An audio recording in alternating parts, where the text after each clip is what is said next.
How did a bakery in Yonkers, New York, a small, slightly disheveled city next door to the Bronx, end up not only making cakes for the rich and famous, but supporting the poor and disenfranchised?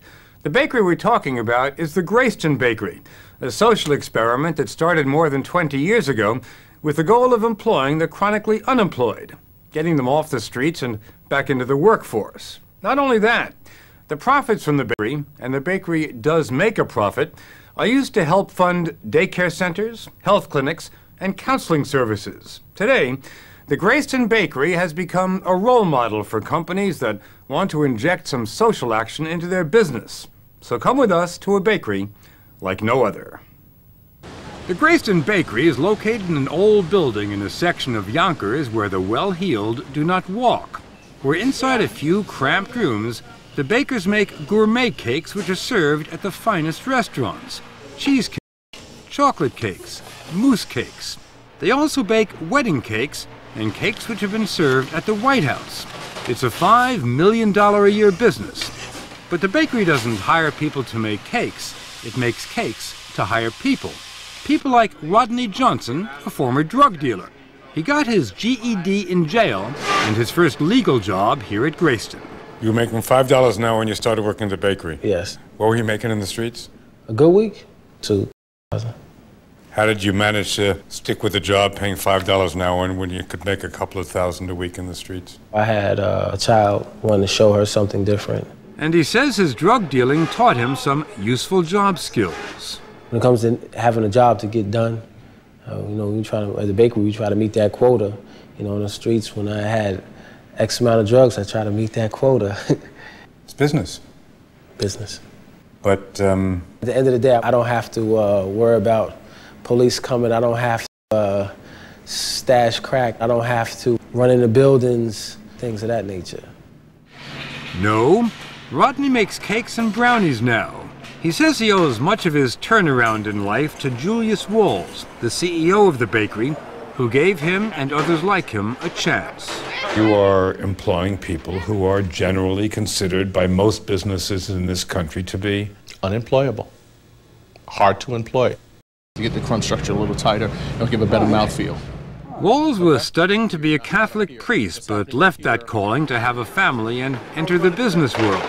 He now calls Grayston his ministry, and he believes anyone deserves a chance to work.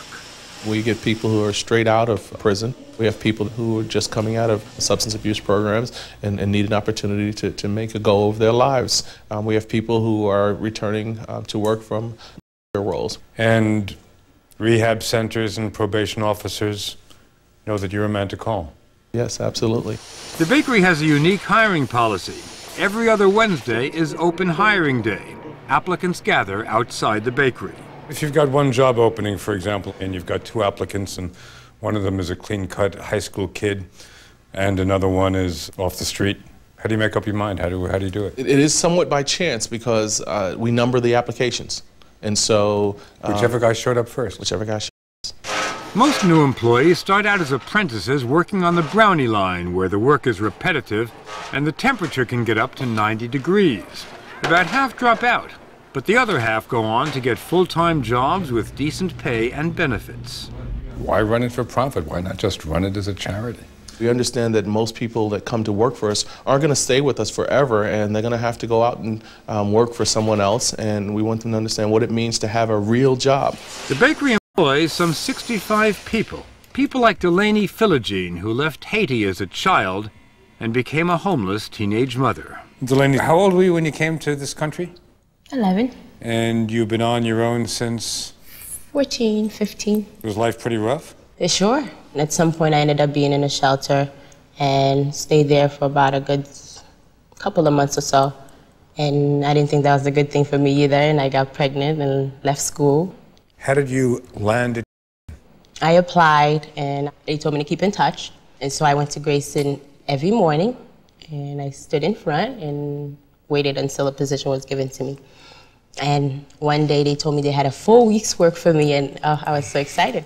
Today, Delaney works in accounting at Grayston and provides a stable home for herself and her 2 children. And Rodney, who's been at Grayston 9 years, is the production manager of the entire bakery.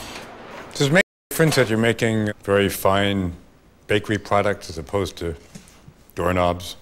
You know, there's a little more love and finesse put into a cake as opposed to a doorknob, unless it's an elegant doorknob for a mansion. But no, I like cakes. Cakes are good.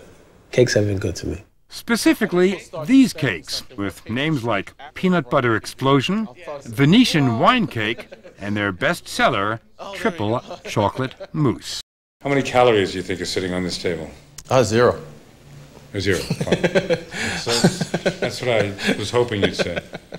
This is such an interesting cake. This is a lotus in mud.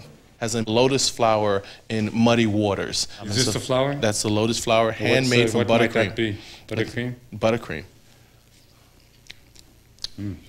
Again, Sure made from is. scratch and made with real butter. And this cake... You sure it's real butter? You should try it again. Yeah, check it again. Check it again. Perhaps. Grayston cakes retail for about $35 and are sold at gourmet food shops, on the internet, and at upscale restaurants. Do these famous restaurants where you sell your cakes know who's making them? Some do, some don't know at all. I mean, the most interesting thing about most of the famous restaurants who I can't name is because they actually put the cakes out and say they make them. If